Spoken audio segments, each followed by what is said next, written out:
Bem-vindos ao VR Day, o primeiro encontro de realidade virtual da Paraíba, que tem apoio da Prefeitura Municipal de João Pessoa, Lei Aldir Blanc e Governo Federal. Os nossos convidados de agora são o Fabito Richer e o Amir Admoni. Eles são fundadores da Delírio XR, roteiristas e diretor de Gravidade VR e Lavritos. O tema de agora é a experiência de participar e ganhar da Biennale College de Veneza. Fabito e a mim, é um prazer enorme recebê-los aqui no VR Day. Desde já agradeço bastante por ter aceitado o convite. E a palestra de vocês, né, essa fala que a gente vai ter, é muito interessante para as pessoas que querem começar, né, de alguma forma, dentro do VR, dentro da parte de roteiro e de cinema. A gente que agradece o convite. Espero que ano que vem estejamos todos juntos na Paraíba, numa grande festa no VR Day Paraíba presencial, né? Com certeza. Curtimos as praias por aqui. Sim. Verdade. Bom, como a gente começa, Amir? Vamos nos apresentar. Eu sou o Fabito Richter. Eu vou abrir aqui eu fui roteirista da Globo grande parte da minha vida, por acho que 17 anos. Escrevi por muito tempo Cacete Planeta, escrevi por muito tempo Tapas e Beijos, escrevi até o Zorra Total, mas isso eu não coloco muito no meu currículo, mas tudo bem. E em 2016 eu fui morar no Peru e o meu trabalho de roteirista na Globo, que era uma coisa muito divertida, se tornou um pouco chata, porque lá eu não saía de casa para ir para a sala de roteiristas, eu não encontrava os meus amigos, eu ficava o dia inteiro sozinho em casa escrevendo. E foi lá que eu testei pela primeira vez realidade virtual, e no mesmo dia que eu botei um Vive no rosto, eu me demiti da Globo e abri a Delírio. Então, basicamente, essa é a minha história. Amir. Eu sou arquiteto de formação, mas eu sempre, desde a faculdade, já comecei a trabalhar com animação. Trabalhei na MTV, depois trabalhei no Disney Channel e comecei a produzir minhas próprias animações, curtinhas e vinhetas. E aí, com o Fabito, a gente chegou a produzir 3 curtas juntos, uma série de TV, até que ele foi mordido pelo bicho do VR e começou a me provocar. E eu, como cético que sou, falei, não, isso aí não tem graça não, relaxa, vamos continuar fazendo nossos curtos.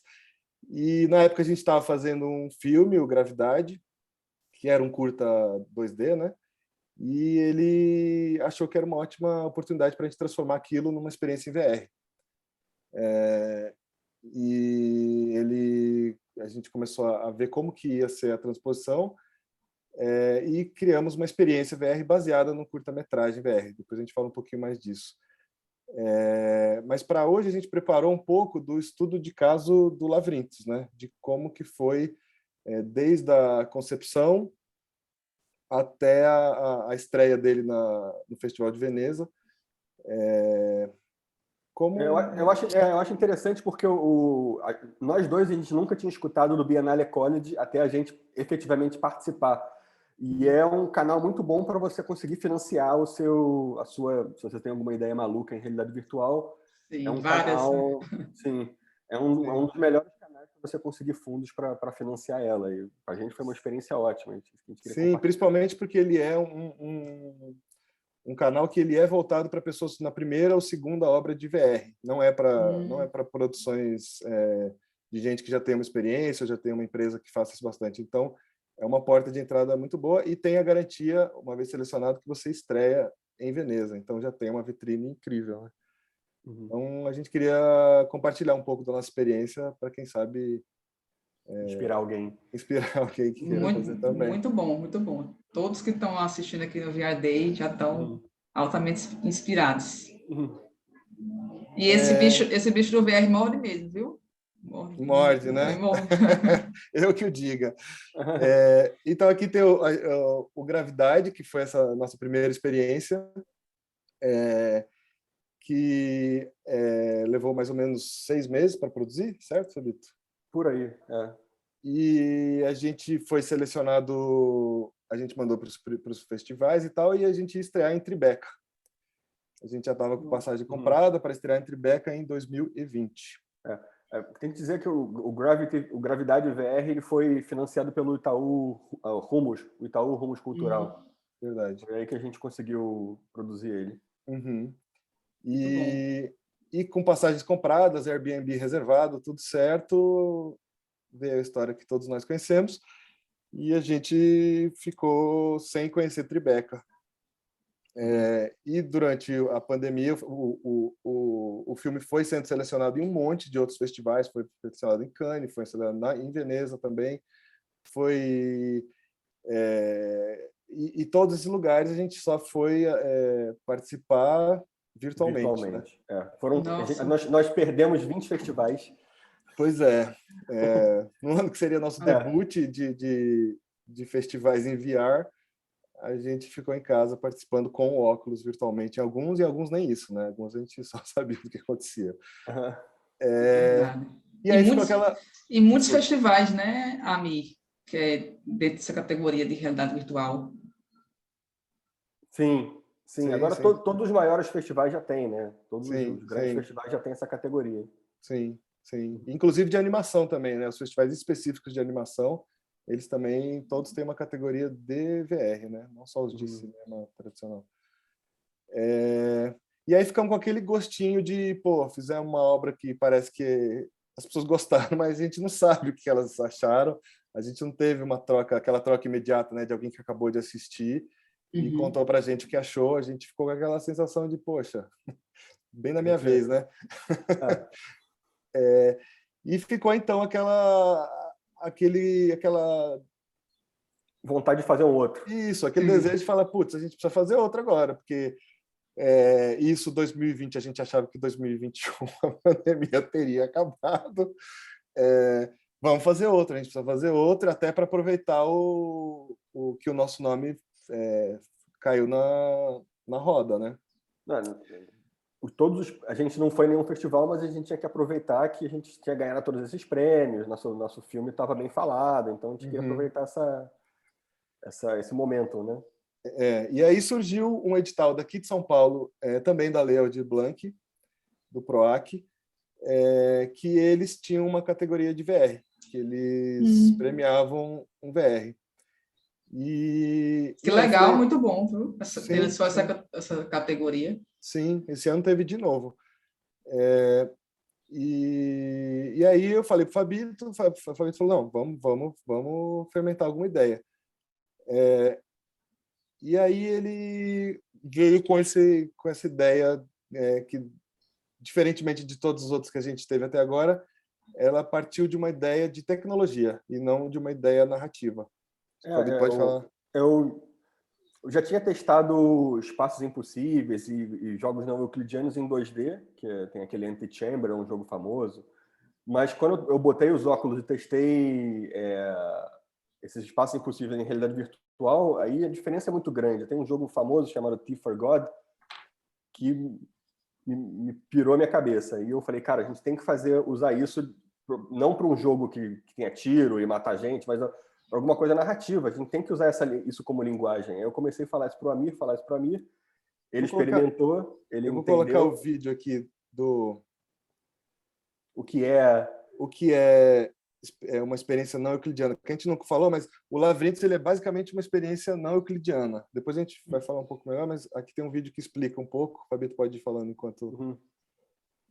São espaços que eles não existiriam no mundo real. Eles estão sobrepostos, então você tem a sensação, vocês podem ver nesse vídeo, que pela cor do chão, você vê que não encaixa direito, né? Nenhum lugar você poderia ter um ambiente desse a não ser no mundo digital. Esse é um outro ótimo exemplo, uma outra coisa que a gente usou como exemplo, que o cara também, em um espaço da mesma área do nosso jogo, ele consegue ir para vários ambientes só virando uma esquina, né? E a gente foi usando esse exemplo que a gente tinha e pensando começamos a pensar uma história que encaixasse nessa linguagem, né? E aí foi aí que o Amir trouxe o Labirinto de Creta, né? Porque um espaço não euclidiano funcionaria muito bem para a gente botar as pessoas no labirinto e deixar elas completamente perdidas na realidade virtual. Então, aí que a gente começou a trabalhar com a ideia. Dá para entender o que está acontecendo nesse vídeo? É tudo muito maluco, né? Então, isso é uma coisa super interessante dessa tecnologia, que é, você vendo em 2D, ela parece interessante, mas ela não parece tão revolucionária, né? E o Fabito ficou me cantando essa bola, falou, meu, é muito legal, é muito legal. Até que um dia eu testei esse jogo que ele falou, o T for God, e aí minha cabeça explodiu, porque realmente é dessas coisas que você fala assim, isso só dá para acontecer no VR. Isso não tem nenhuma outra mídia que você consiga andar num espaço de 2x2, mas a sua cabeça parece que você está andando num espaço infinito de quilômetros e quilômetros sem parar.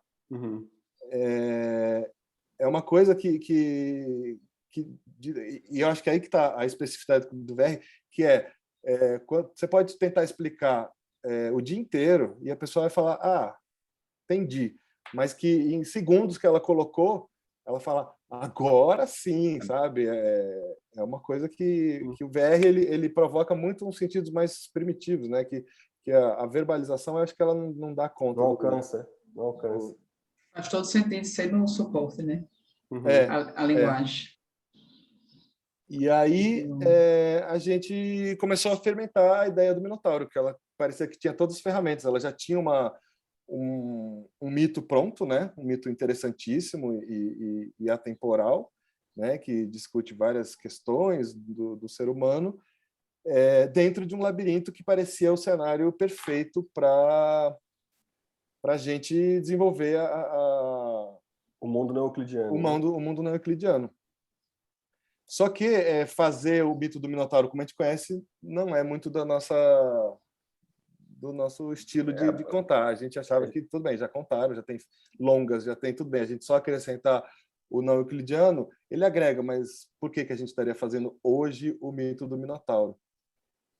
Aí a gente começou a buscar uma história original, que foi quando a gente chegou nos nossos personagens, que era a Cora, que era uma menina que foi criada para ser uma oferenda do Minotauro, e o Minotauro em si, que era um pouco diferente do Minotauro que a gente está acostumado a ver, né?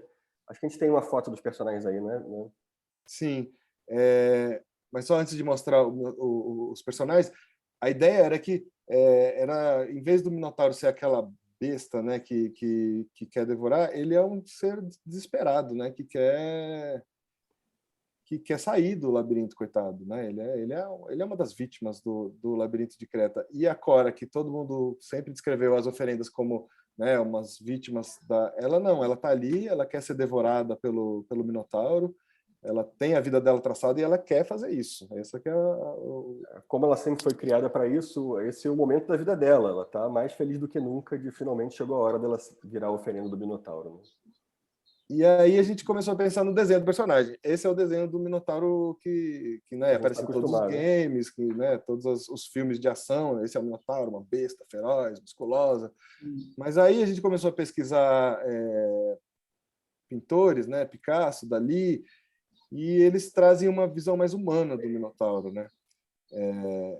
Ele tem já a cara mais planificada, frontal, e ele tem características de um homem, né? Ele não, porque os games e filmes eles sempre focam no aspecto bestial, né, do Minotauro. E a gente começou a enxergar ele como um ser que tem suas fraquezas e a sua tragédia pessoal de ter sido preso sem ter culpa, né? Porque quem que fez as cagadas foi o pai dele e a mãe, e ele é uma vítima disso. E aí a gente chegou em dois personagens, que é um Minotauro franzino, é um Minotauro coitado. Minotauro... afinal de contas, ele come 14 pessoas por ano, né? Você não tem como ficar forte daquele jeito, comendo tão pouco. Pois é.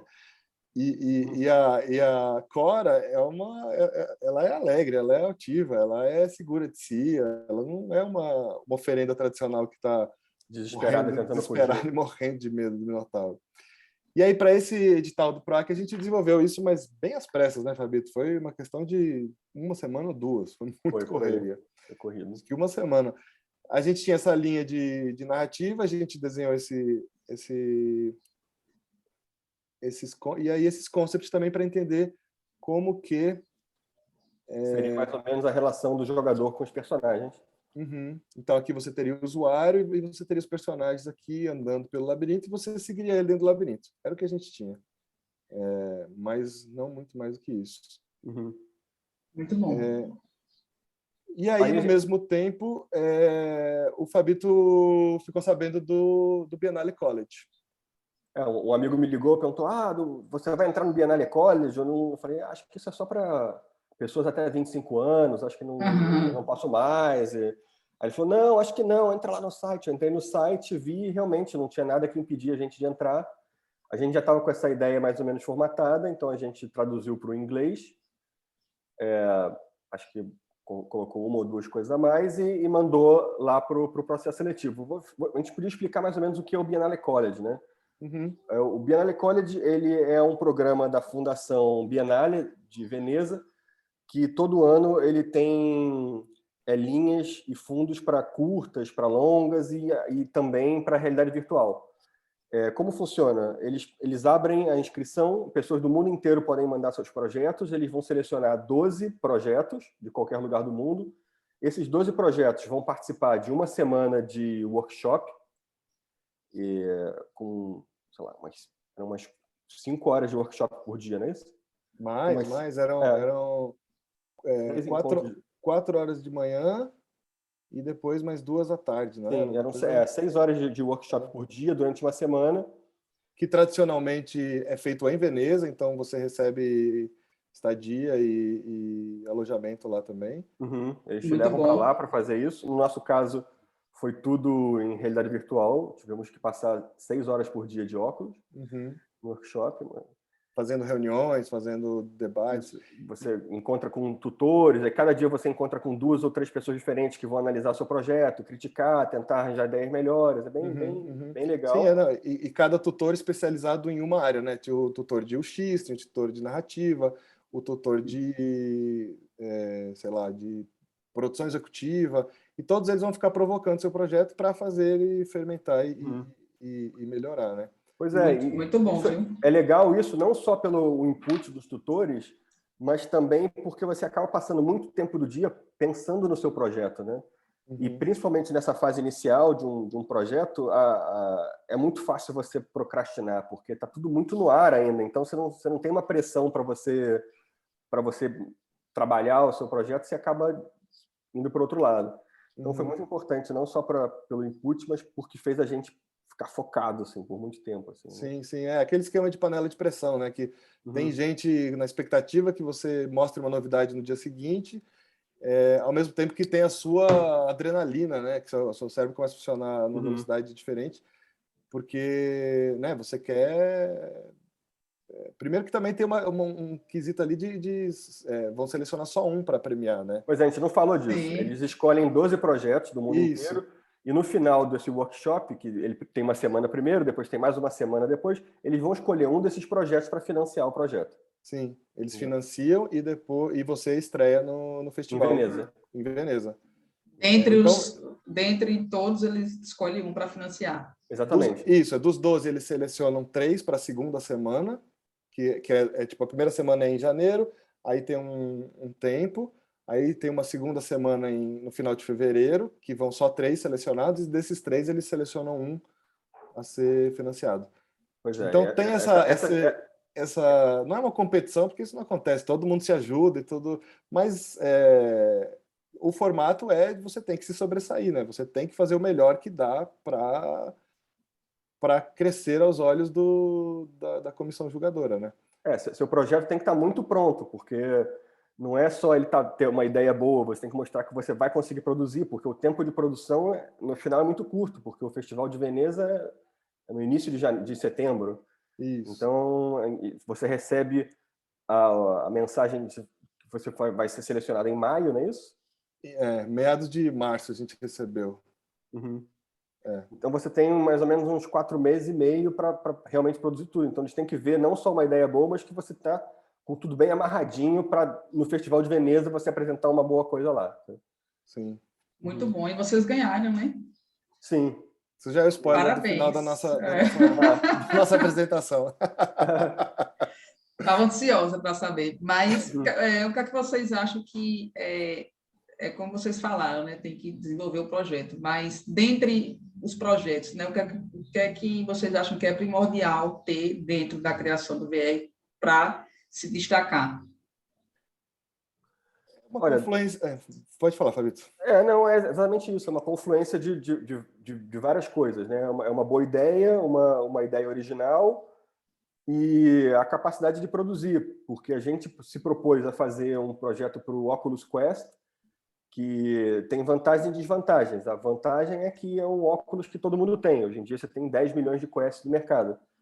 E a desvantagem é que você tem que fazer uma experiência de realidade virtual para rodar num processador de celular. Então você tem uma série de limitações técnicas e gráficas que você tem que seguir. Isso foi a parte mais difícil do projeto, eu acho, né? Mas, e como a Bienal está aportando o dinheiro deles, né, e com contrato internacional, né, 500 mil páginas, eles têm que se assegurar nesse processo de seleção que a gente vai entregar, né? Então eles têm essa questão corporativa mesmo, né? Além de querer promover o projeto deles, né, que é o Biennale College Cinema, de trazer novos criadores para isso, eles também têm que a contrapartida de que, né, eles não vão ficar com a cara no chão de que, putz, atrasando. Esse ano não teve projeto. Esse ano não teve porque os selecionados não entregaram, né? Então tem uma pressão muito forte em relação a isso, né? Então é importante demonstrar que é capaz de fazer, né? Show, muito bom. Mas seguindo aqui... Mostrar o que a gente mostrou no primeiro workshop, né? Isso. Aí, durante o primeiro workshop, o que aconteceu foi isso. A gente teve a gente tinha aulas, né, no período matinal, e depois à tarde eram discussões com os tutores. E o que a gente fez e ficou gastando uma quantidade de energia é no desenvolvimento do roteiro. Porque até então a gente tinha um argumento, não chegava nem a ser argumento, né? Era uma ideia, uma linha narrativa bem frágil, mas que ficou, né, frágil, eu digo, né, no sentido que ela ainda não tinha sido... Não estava no papel. Não estava no papel, mas, na verdade, muita coisa do que estava lá acabou sendo a experiência final. Mas desenvolver diálogo, desenvolver como ia ser contada a história, desenvolver cenas, né, fazer a coisa tomar forma. E junto com isso também a gente começou, também no intuito de mostrar serviço lá, né, porque eu e o Fabito, a gente tem um estilo de trabalhar que a gente é uma produtora pequena e a gente tenta arcar com a maior quantidade de coisas que a gente possa fazer nós mesmos, né? Então, o Fabito, ele é roteirista, né, de carreira já de longa data, mas também é o ator e faz os mockups, também é programador. Eu também no roteiro mexo um pouco, mas sou o diretor de arte, mas também o modelador, também o criador dos levels. Então, a gente tenta e a gente chama colaboradores nos nossos... Esse foi o projeto que a gente mais desenvolveu funções diferentes, né? E era isso, né? Se não estava fazendo uma coisa, estava fazendo outra, era tipo, ficar rodando pratinho o tempo todo, porque também o prazo era curto, e no caso dos workshops, éramos só nós dois, né? Éramos só nós dois para desenvolver. Então, durante o workshop dessa semana, a gente desenvolveu os primeiros testes de modelagem, a gente fez uns testes, porque a gente já tinha gostado da geometria não euclidiana, mas a gente não tinha botado na prática, né? Então, o Fabito testou para valer. E a gente viu também que, conversando com os tutores, ninguém entendia o que era não euclidiano. Eu não sei nem se você, Priscila, está entendendo o que é uma geometria não euclidiana. Porque ninguém que a gente explicou entendeu, basicamente por isso. Basicamente por isso. Não é Eu acho que tem a ver com geometria, né? Não é subestimando, mas é que a gente viu com todos os tutores que eram super especializados e experientes em VR, a gente contava e a gente via aquela cara de paisagem ali, falando, putz, a gente vai perder eles se a gente não deixar muito claro o que é a experiência, uma geometria não euclidiana. Então a gente fez uns vídeos explicando que dá para mostrar aqui. Deixa eu...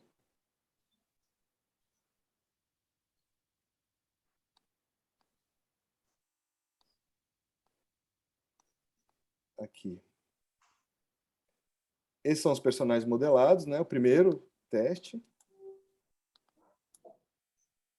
Que já tinha um Minotauro, né? Magrelinho e a Cora, mas que depois ela mudou bastante. O Minotauro ficou bem parecido com esse. Mas a não não euclidiana, acho que entra logo em seguida, aqui. Então, o que a gente estava tentando explicar é, você vai andar nesse mesmo espaço, só que toda hora vai ficar mudando. Então, quando você vira a esquina, isso, quando tiver um pilar aqui que bloqueia a sua vista, aqui muda e você está em um outro lugar. Só que, na verdade, você está andando no mesmo lugar. Aqui dá para entender melhor. Então, você vira a esquina, o que era antes um corredor, vira outro corredor. Vira a esquina, vira outro corredor. Então, você está andando nesse espaço de 3x3, só que, na verdade, você está andando infinitamente sem perceber. Sim. E o seu percurso, ele acaba sendo... Passando por cima de lugares que você andou, mas você não percebe porque tudo já mudou, né? Então, isso aqui, por exemplo, isso não comunica tão bem, mas esse era o nosso teste para ver se a gente conseguia fazer mesmo. Aqui está andando no espaço de 3x3 e cada curva que você faz, ó, que ele aparece novas coisas. Que é muito parecido com aquele primeiro vídeo que a gente mostrou, né? Você vê do vermelho para o azul, você tem um mundo novo que você não veria do outro lugar que você estava. Esse foi o teste da captura de movimento? Que é um aplicativo que o Fabito desenvolveu para fazer o motion capture em casa mesmo. O próprio Fabito desenvolveu o aplicativo? Sim. Nossa, muito bom. Aí foi selecionado para o segundo workshop, né? Isso, aí tem um pitching, né? Acontece um pitching no final, entre os 12 grupos, todo mundo assiste de todo mundo, tem uma apresentação, a gente apresentou um roteiro, um primeiro tratamento, e uns concepts novos, mais acabadinhos, para entender também como ia ser a luz, né? Como ia ser andar e ter uma narrativa acontecendo dentro do labirinto. Então, esse espaço aqui, não sei se dá para ver meu mouse, mas esse espaço em volta dessa plataforma era onde o usuário andaria. E os personagens estariam andando nessas plataformas mais elevadas. Isso acontece em alguns momentos, mas depois, na experiência, aconteceu de várias outras formas também, que a gente foi criando. Que é um pouco do VR também, né? Que quanto você vai fazendo, você vai tendo mais e mais ideias e a coisa vai se retroalimentando e crescendo. Mas aqui também era para entender um pouco como funcionaria o portal, né? Então você entraria aqui e quando você entra atrás dessa coluna, já tem todo um outro universo que você entraria. Era uma tentativa de explicar mais uma vez o que era a geometria não euclidiana. Eu não tenho certeza se as pessoas entenderam. Não, acho que não. Ficou claro, ficou claro. Não, mas eu digo até por experiência própria que acho que até racionalmente dá para entender. Mas o potencial disso é a hora que você coloca o óculos. Eu até quero muito que você assista o Labirintos para você depois comentar com a gente, que é uma coisa né? Sou suspeito, mas eu lembro da primeira vez que eu pus o óculos com a geometria não euclidiana e eu falei, caraca, meu, o que é isso? O que é isso? É um conflito entre cérebro e corpo muito, muito interessante, né? Que seu cérebro sabe onde você está, mas seu corpo está falando, não, mas eu não estou no mesmo lugar. É muito, muito explosivo. Aí apresentamos um cronograma clássico, né, de produção, pré-produção e pós-produção, e fomos selecionados entre os 3 para o próximo workshop. Aí no segundo workshop... tem muito mais pressão, né? Como são só 3, os tutores eles não são mais tão bonzinhos, né? Então já estão pressionando para tirar o suco mesmo, né? Estão desafiando e dizendo que eles não gostam. Então é mais tenso, né? E você sabe que você vai ter pouco tempo para fazer o seu pitching final, né? E aí a gente continuou nos tratamentos de roteiro e a gente começou a materializar as plantas de cada level, né? De cada fase da experiência. Então isso a gente estava deixando para depois porque é uma coisa que a gente não queria enfrentar, mas a gente viu que era o momento, porque, né, aquela coisa que você fala, não, depois eu arrumo a cama, sabe? Deixa. Uma dúvida, Fabito, uma dúvida. Todos os projetos selecionados eram animações em relação a VR ou tinha outros? Não, tinha cinema 360, documentários 360, tinha muitas experiências de 3DoF e tinha algumas de 6DoF. Tinha de tudo. Tinha documentário. De tudo. Muito bom, muito bom. Tinha instalação, documentário, animação. Sim, instalação física, né, com máquinas. Tinha uma que foi, inclusive, uma das 3 selecionadas, que ela tinha uma máquina que fazia rodar junto com a experiência VR.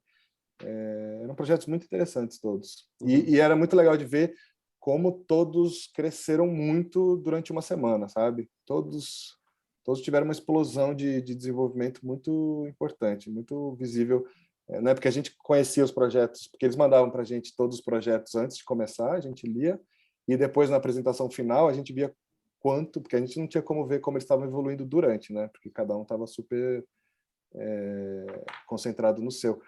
Mas depois eles se desenvolveram todos, e o interessante também é que, mesmo não tendo sido selecionado, a Biennale College Cinema, ela mantém um certo contato com você e tem uma certa garantia de, tanto, além disso, que você não sendo selecionado, você pode fazer o seu pitching no Festival de Veneza, no Market, né? Eles garantem um espaço para você no marketplace do Festival de Veneza, porque o festival não tem só os filmes e que para você assistir, existe uma parte que é para negócios. Então, eles te colocam uma mesa para o seu projeto lá nessa área, e nessa mesa você fica recebendo pessoas que não são do Biennale College, mas também são pessoas que financiam projetos de realidade virtual. Isso, potenciais financiadores. Isso é incrível. Uhum. Sim. E diz a lenda também que, uma vez finalizado o seu projeto, mesmo não com o dinheiro da Biennale College, você entra numa peneira melhor para ser selecionado no Festival de Veneza. Então, você já tem uma porta de entrada mais garantida, né? Uhum. Mas isso eu não posso afirmar com categoria, mas todos disseram, os tutores falaram isso algumas vezes. E aí, mostrar aqui só por alto que a gente começou a desenhar a planta de como ia funcionar com o storyboard, né? Cada nível, agora que a gente já tinha o roteiro bem sólido e bem desenvolvido, a gente começou a ver como ia funcionar. Vou passar bem rápido aqui, mas são Tem a visão de cima e uma perspectiva, né? Isso, só para entender e para a gente ver se funcionava, né? Porque a gente precisava que a pessoa andasse num espaço super pequeno de 2x2 e passando por mais de 40 níveis. Então, precisava ver como encaixava um no outro. Então, foi um trabalho de Tetris e arquitetura não euclidiana, de ver como eles se encaixavam e como a história funcionava dentro dessa arquitetura. E aí, aqui, colocando todos os cenários juntos, e aqui tudo que o usuário ia percorrer, caminhar nessa experiência. Aí fizemos um cronograma mais detalhado e, depois do tempo, recebemos a carta que fomos selecionados. Bom. Parabéns mesmo, muito bom mesmo. Pois é, aquela mistura de alegria e desespero, né? Que agora falei, agora a gente vai ter que fazer, né? E realmente, né? Para quem já tinha produzido o Experience VR, era um espaço muito curto para muita coisa, muita produção. Não foi uma experiência que a gente economizou, a gente fez uma experiência longa, com muitos personagens, muito diálogo, muita tecnologia que podia dar pau e crepe, e deu, né? Muita coisa no caminho que a gente foi quebrando a cabeça e corrigindo. Mas entramos em produção, né? Então, a primeira coisa que a gente fez foi refazer os modelos. Eu vou passar nessa parte rapidinha, que acho que, não sei, se interessar, você me interrompa. Mas aí teve a finalização dos personagens, você vê que a Cora agora está em outro desenho, o Minotauro com texturas e tudo mais. Criamos uma biblioteca porque como se passava na Grécia, né? Na Grécia Antiga, a gente criou uma biblioteca de tijolos, mas que virou uma obra, né? A gente tinha tijolos e a gente ficava montando de Lego os tijolos, porque também, por questões de imitação do Quest, a gente descobriu que a quantidade de elementos que a gente podia usar e tudo mais, a gente chegou nessa solução, que era uma biblioteca que todos os níveis eram construídos. Uma coisa interessante de falar é que tradicionalmente, eu faço tudo num aplicativo de 3D, e depois exporto para o Unreal, foi tudo feito em Unreal, né? Para depois colocar no óculos. E o Fabito ficava falando, não, faz direto no VR, não faz o menor sentido esse seu processo, você está perdendo tempo. E eu teimei no começo, mas depois se mostrou a única coisa que poderia ser feita mesmo, porque VR eu cada vez entendo mais que é uma mídia que quanto mais ruído você colocar entre você e a sua produção, mais tempo você vai perder descobrindo que não deu certo, ou que a ideia não funciona, ou que a ideia é ótima. Então, eu já criava tudo isso e os levels eu ia construindo no Unreal e testando, e andando, e testando, e andando. Para mim, igual, assim, é muito diferente você escrever para televisão, que você escreve num computador e os atores vão gravar no outro dia. Em realidade virtual, muitas coisas que a gente escrevia, a gente testava e não funcionava, né? Então, a gente chegou um ponto que a gente começou a escrever já com óculos, já com os personagens, já com tudo. E teve muitos momentos, nessa época que o Fabito estava em Lima e eu aqui em São Paulo, que a gente desenvolvia os levels, quando a gente encasquetava em algum que não funcionava, a gente entrava os dois no VR, no Theater, era no Quill ou era no Quill, né? Multibrush. No Multibrush. Que a gente entrava os dois e desenhava em tamanho escala real, falando assim, olha, ele vai entrar por aqui, você vem por aqui, os dois dentro do VR, criando o desenho do nível. Isso também foi... Porque aí você via em escala, né, o que estava acontecendo e onde que estavam os problemas. E isso, né... Muito bom, entenda o processo, né? Aí teve a edição de áudio, dos diálogos, com as trilhas. O que é que muda em relação ao áudio do VR para o não VR, vamos dizer assim, em termos de produção? Tem alguma coisa, algo específico para destacar? Acho que em termos de produção, não. O próprio engine ele faz a espacialização do áudio, né? Eu posso pegar a voz da personagem e botar para sair da boca dela. Então, dependendo de onde você vira a cabeça, você vai ouvir a voz na direção certa. Mas isso o próprio engine faz para você, né? Não é nada muito específico. Eu acho que uma coisa, talvez, é a duração das cenas, ela não é determinada, né? Igual num filme que você tem um corte na hora que acontece. Então, a dramatização, né? Quando entra... Que o Fabito, ele tinha as pistas todas separadas em... Isso ele pode falar melhor que eu. Ele tinha as pistas... Sim, o áudio ele reage com o que você está fazendo. Então, se você está andando numa parte tranquila do labirinto, o áudio está numa parte da música mais tranquila. Você vai se aproximando do momento em que você vai encontrar o Minotauro, a música vai ficando mais tensa, mais tensa. A gente não tem como prever a velocidade que a pessoa vai andar no labirinto.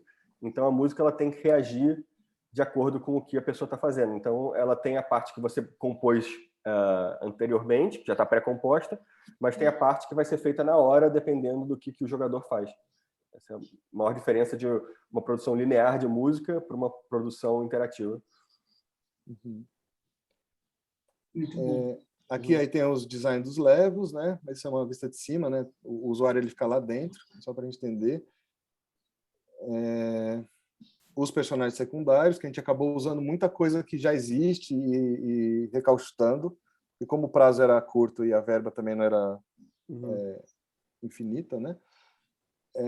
A gente pegou muito... E isso é uma coisa que mesmo grandes produções em VR usam, é comprar assets. Assets são elementos tanto de 3D ou pedaços de programação prontos, né? Não precisa criar tudo do zero. Então, sei lá, no nosso caso, a arquitetura a gente poderia ter usado arquiteturas gregas que já existem, mas a gente não achou nada que tivesse 100% do jeito que a gente quisesse. Então, a gente preferiu, pelo menos por arquitetura, fazer nós mesmos. Mas os personagens, tinha uns personagens que apareciam em uma cena, então não valia a pena despender nem tempo, nem dinheiro em produzir. Então, por exemplo, aqui tem um professor, um guia de turismo e um padre, profeta, que eles são o mesmo modelo que a gente comprou pronto e deu uma recauchutada.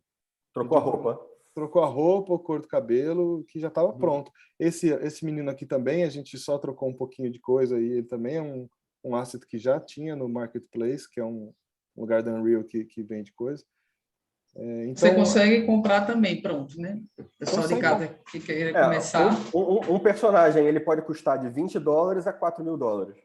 Nossa, isso é tudo. Os nossos, no caso, eram mais para os $20. Pois é. Mas que são ótimos, que você dando um tratamento bom e indo com bom gosto para lapidar, ele acaba ficando um personagem ótimo. E aí entrou uma parte divertida também do projeto, que... Grande Alice Braga, viu? Pois é. Sou fã, estou assistindo o seriado dela. Ela é maravilhosa mesmo, ela é incrível. Então, e a gente foi atrás dos contatos dele, a gente não conhece nenhum dos dois pessoalmente, quer dizer, o Fabito já conhece agora, e a gente mostrou o projeto para o empresário, para a gente da Alice, e acho que o projeto é interessante, mas também de ter o selo de Veneza, né, de ter a garantia que estreia em Veneza, eu acho que abriu um interesse maior, né? E a Alice foi super generosa e acolhedora e, né, sem palavras para falar. Não, a dedicação foi realmente surpreendente. A gente recebeu a notícia que ela tinha topado. Faltava um mês para a gente ter que entregar o projeto. A gente já tinha gravado vozes com outros atores, mas quando a Alice Braga aceita participar do seu projeto, você não tem como negar. Então a gente, na mesma hora, viajou lá para Los Angeles para gravar com ela. Ela conseguiu o Luiz Ozawa. O Luiz Ozawa, ele também participou de milhões de séries do Netflix, da Amazon, fez o Hunters, fez um monte de série legal. Ela que arranjou ele pra gente, um super ator. E os dois, cara, foi realmente muito queridos muito do legal. Coração. Gratidão eterna para os dois. Porque também, além de serem nomes incríveis, eles trouxeram, né, uma profundidade para os personagens impressionante, porque os dois fazem todas as vozes do filme. A Alice faz a Cora e faz a mãe da Cora, o Louis faz o guia, o estudante, o Minotauro faz... todo mundo. A ideia era que fossem sempre dois atores. E os dois trouxeram um espectro de personalidades e atuações surreais, impressionantes. Muito bom. E é muito bom e importante, né, quando os atores abraçam a realidade virtual e participam também a contribuir, né, para esse cenário. Sim. E tem uma curiosidade deles também, né? Eles também é uma coisa muito nova para todos, né? Inclusive para eles. Então tem o interesse deles de que é esse negócio aí. Te cortei, Fabito, desculpe. Não. Que eu ia falar que o que causou um pequeno problema isso é que a gente tinha que regravar todas as animações depois de gravar a voz deles, né? É verdade. A gente teve que depois isso. Não só reeditar o áudio todo de novo, mas como as animações dependem muito do tempo que você fala, e o tempo estava muito diferente das cenas dos atores anteriores para o deles, a gente teve que regravar o filme inteiro. E apesar do filme ter pouco mais de 20 minutos, como a gente tem vários personagens na mesma cena, então se você tem 7 personagens em uma cena de 1 minuto, você tem que gravar 7 minutos de animação. Então a gente terminou gravando mais de 1 hora de animação em 3 dias. Nossa, então, um detalhe importante, né, da produção audiovisual VR. Então, é importante, porque no nosso caso, né, o Fabito já tem essa ferramenta de mockup, e uma experiência dessa ela nunca poderia ter sido feita no tempo que foi feita e nem com a verba que tinha, se não fosse dessa maneira. Porque se fosse animação tradicional, né, de keyframe, ficar modelando e posando e tudo mais, tanto não seria possível refazer, né, não daria, e não ficaria pronto em tempo hábil nos 4 meses que a gente tinha. O mockup foi essencial para isso. Que também em outra ferramenta ele também faz as próprias expressões faciais, o lip sync acontece automaticamente. Tem um vídeo aqui que mostra muito bem como que isso acontece. Para gravar o motion capture, eu tinha o áudio com as vozes dos personagens falando e eu tinha que encaixar o movimento de acordo com as vozes. Nossa, então era um pouco de você tentar até você acertar o tempo certo de cada movimento, né? Eu adoro esse vídeo. Nossa, você fez tudo, né? Muito bom. Aí você vê que a gente gravando antes de gravar as expressões faciais.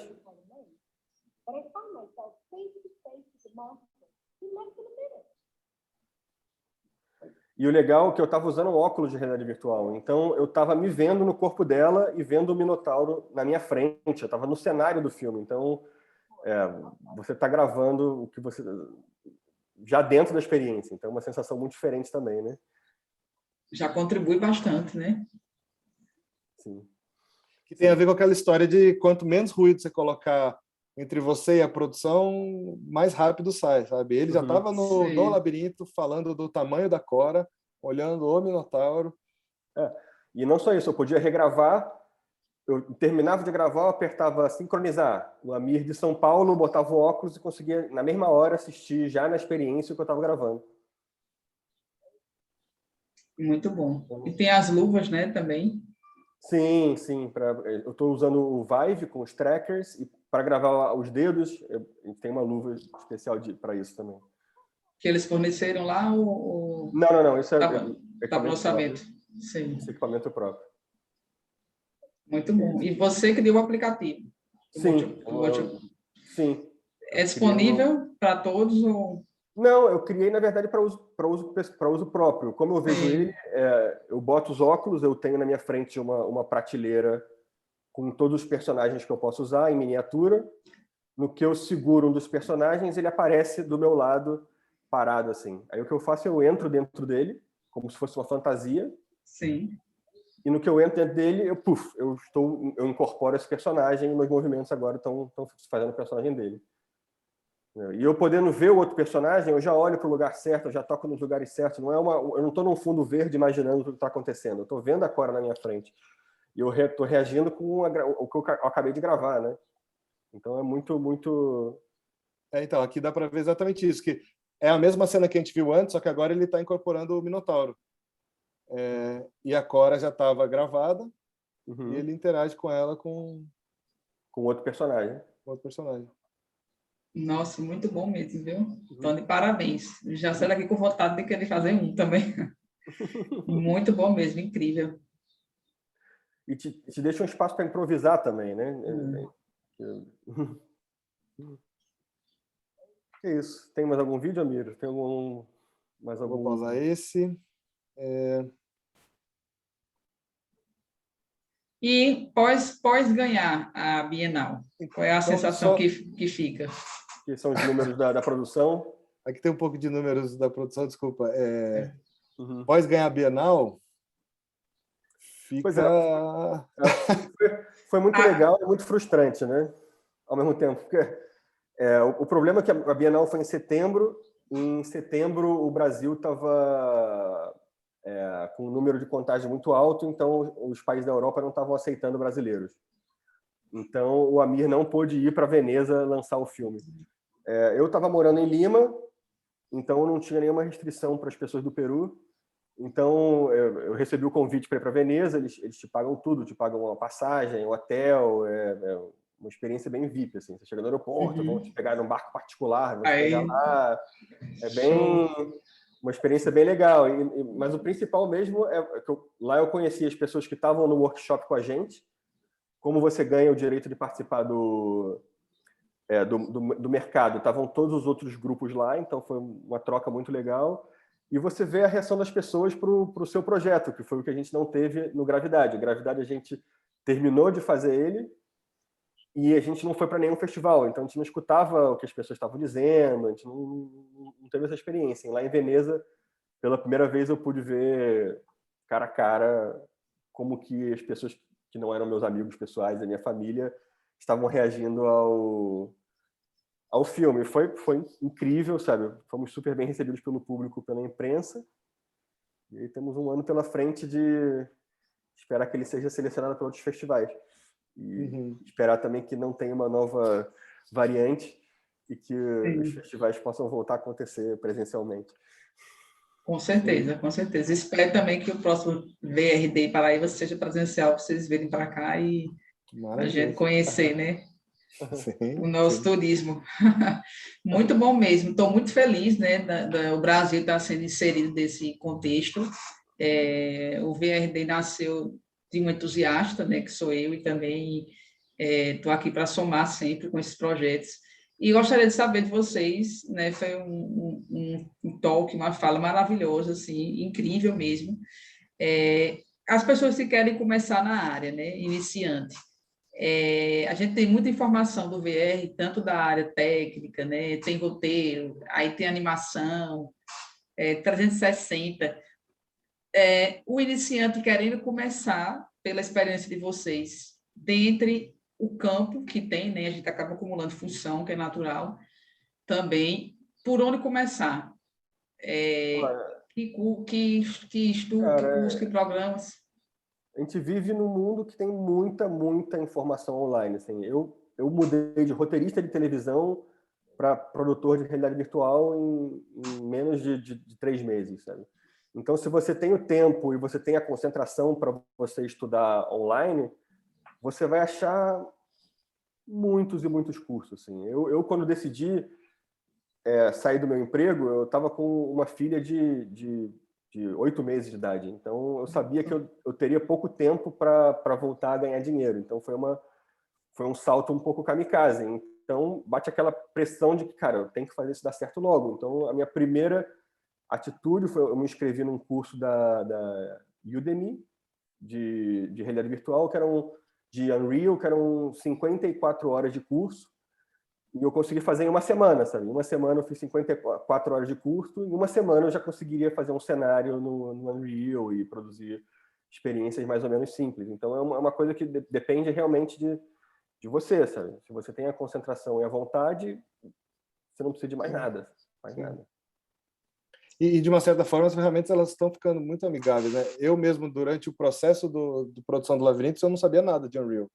Uhum. Eu mandava o Fabito resolvia os pepinos técnicos, né? Mas no tempo que a gente tinha, eu teria que fazer também no Unreal. Então, durante o processo de produção do Labirintos, eu aprendi Unreal e ele de uma certa forma, se você tem alguma familiaridade com outros softwares... E ele é de graça, o Unreal é de graça, o Blender é de graça, você não precisa comprar. Você vai, né? Eu acho que eu tenho muita dificuldade de aprender do jeito que o Fabito aprende, né? Que é tipo aprender informação sem saber o objetivo. Mas se você já tem uma meta de produção, você vai encontrando soluções para os seus problemas, né? Eu tenho muita dificuldade de absorver informação que não resolve nada ainda. Ela vai embora da minha memória. É verdade. Mas se você resolve um problema com ela, ela fica, né? E você sabendo que você precisa, é só fazer a pergunta certa para o Google, que não falta gente generosa na internet para te ajudar, né? Fóruns e fóruns. Porque isso é uma coisa legal do VR também que eu vejo, como é uma coisa que ninguém sabe direito ainda, não tem nenhum grande expert, o diálogo ele acontece numa hierarquia muito horizontal, todo mundo quer se ajudar de uma forma muito generosa. É o que eu percebi bastante. Eu disse, meus melhores amigos hoje são do VR, porque todo mundo, assim, né, conversa, dá um feedback rápido. Né? Porque ainda não tem, né, os grandes popstars, estrelas que... não tem, tá todo mundo querendo saber, todo mundo querendo ajudar e encontrar. Isso é muito legal de ver. É uma efervescência que, né, a gente começou a fazer a animação 100 anos depois da animação já ter sido inventado, né? Já é outro tipo de diálogo, né? Muito bom. Meninos, para encerrar, uma pergunta final e as considerações de vocês. Mercado de realidade virtual. Partindo de hoje para daqui a 5 anos e com a chegada do metaverso. Metaverso ou versamento, porque, né, algumas pessoas acreditam que ainda é um conceito. Pergunta final para encerrar e as palavras finais, né, de vocês. A realidade virtual, ele tem vários caminhos que você pode ir, né? Você pode ir para um caminho mais de empresas e treinamento, ou um caminho mais artístico, que é de entretenimento e filmes.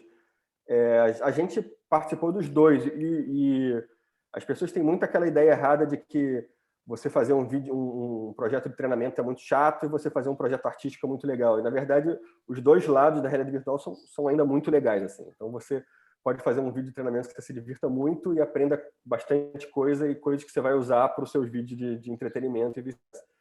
Não sei, eu acho que ninguém mais tem mais dúvida que isso vai crescer e que os próximos 5 anos vão ser bastante diferentes. Então, acho que é bastante promissor, assim. Eu recomendaria uma pessoa a começar a entrar nesse meio agora, assim. Você, Amir? Eu não sei se a Priscila caiu. Ah, voltou. Está aí, Priscila? Tô aqui. O meu não caiu, não. Ah, tá. Então, no nosso caso, que a gente gosta de criar narrativas curtas, né, que é o que a gente sempre vem feito em 2D, o VR ele trouxe uma coisa interessante em contraposição a outra, que é a possibilidade de comercializar esses curtas, né? Que, né, quando você produz um curta 2D, você coloca no YouTube, né, as pessoas veem, é muito legal, passa em festival, só que a possibilidade de você poder ter um retorno financeiro disso é muito, muito pequena, né? Nula. Né? Você ganha uma exibição aqui e outra ali. E no VR não, como ele entra nas mesmas plataformas de games, que já são plataformas bem estabilizadas, né, institucionalizadas. As pessoas têm o costume de gastar dinheiro, comprar um jogo novo, né? Isso, e as pessoas não têm costume de pagar para ver um curta, né? Muito complexo isso. Então, acaba entrando a gente ainda não sabe direito, né? A gente tem muita esperança disso, mas entra num lugar financeiramente também, além de artisticamente. Acho que ela congelou, hein? Você ter algum retorno e você poder viver disso, isso virar um meio de vida. Além de ser uma coisa meio, né, só aquela coisa guerrilheira de produzir com o tempo e dinheiro extra que você tem. Então, estamos apostando nisso agora, mas para complementar só o que o Fabio falou, também tem, né, tem a parte de games, que essa sempre vem atropelando tudo e ela é uma indústria que não para de crescer e um rolo compressor de, né, quantidade de dinheiro que gira em torno da indústria de games é absurdo. Então, nisso o VR também está entrando com pisada firme, né? Muito bom. Show de bola. Agradeço mais uma vez, Fabito e Amir, e espero contar com vocês na próxima edição do VR Day. Obrigado. Então, obrigado pelo convite. Estaremos esperando o ano que vem. Obrigado pelo convite. Esperamos estar falando disso ano que vem com uma caipirinha na mão. Show. Eu que agradeço. O pessoal de casa, fica ligado que tem mais vídeos e palestras aí de outros temas do VR para conferir.